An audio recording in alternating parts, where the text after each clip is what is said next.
Hello and welcome back to another World of Warcraft gold farming video. So in this video we're going to be farming essences of water. Now these usually priced from about 50 gold on the lower end each up to about 200 gold on some servers if you're lucky. So be sure to check your auction house prices for this item to see if it's worth doing for you. But we're going to be farming this in the Frostwhisper Gorge in Winter Spring in Kalimdor. And once you get there, the first thing you'll notice is there's a bunch of frost elemental mobs there, and all you want to do is just kill them, hop onto the next one, loot, and then just rinse and repeat that process. Since patch 7.0, Blizzard has introduced this new shared looting system, and you definitely want to take advantage of that for this farm, otherwise your gold per hour won't be very good. So essentially this shared looting system allows you to share loot with your party members. So basically within the party there's 5 of you including yourself, so if any of your party members kill a mob and you don't actually have to attack it or anything, you don't have to tag it or anything, basically you get to loot that mob as if you killed it yourself. So it just makes things more efficient. It also helps lower competition since you are able to tag more mobs within a certain time frame, as well as covering a wider area. So you have basically more control over an area if you do have competition. Otherwise, it's not a big deal. Also, it does actually increase the spawn rate of these mobs. So the spawn rate of having 2 people in your party would be lower than having 5 people, for an example. So 5 people is definitely the most optimal way of farming this. So be sure you do fill up your group, but make sure you don't convert to a raid. Otherwise, this whole looting system won't work. As for competition, strangely enough, anything other than my server has quite high competition for some reason. I went to about 3 other servers to check out the competition. Usually I would see at least a few other people that are not in a group farming there, or at least one other group farming there. It's not too much of an issue if there is competition on one of these servers.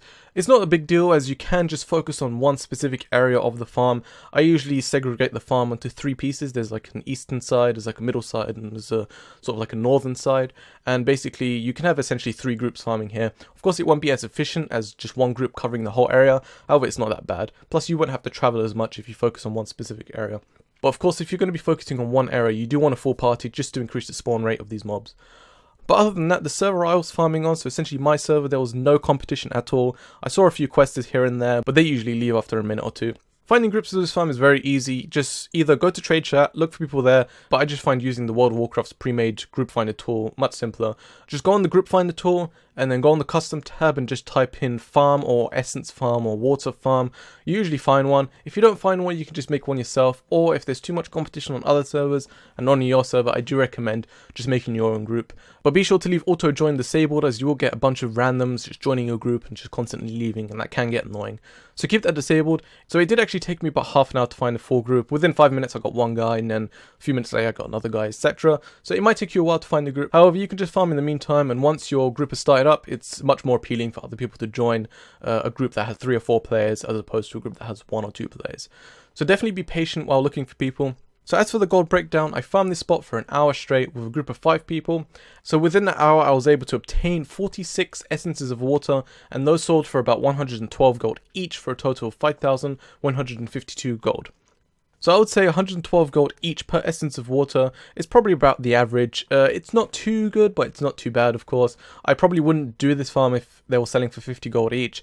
However, if they were selling for about 200 gold each, then I will be making at least 10k an hour from this. So the range for this farm is probably about 3 to up to 10k if you're lucky per hour. So as for my final thoughts on this farm, the prices are quite volatile right now, which is a good thing and a bad thing. It's a good thing in the sense that on some servers the prices are extremely high, but of course on other servers they're going to be extremely low. The reason for this is because of the introduction of the Tomes of Illusion from the 7.0 pre-patch, and this essentially gives enchanters the abilities to create these tomes. So depending on the type of tome, you get a bunch of different illusions for your weapon, and these are just transmog weapon enchants. So there's one for every expansion as well as a few extra ones. So each separate tome requires different materials which correlate to that specific expansion. So for the majority of these enchanting materials, the prices have raised.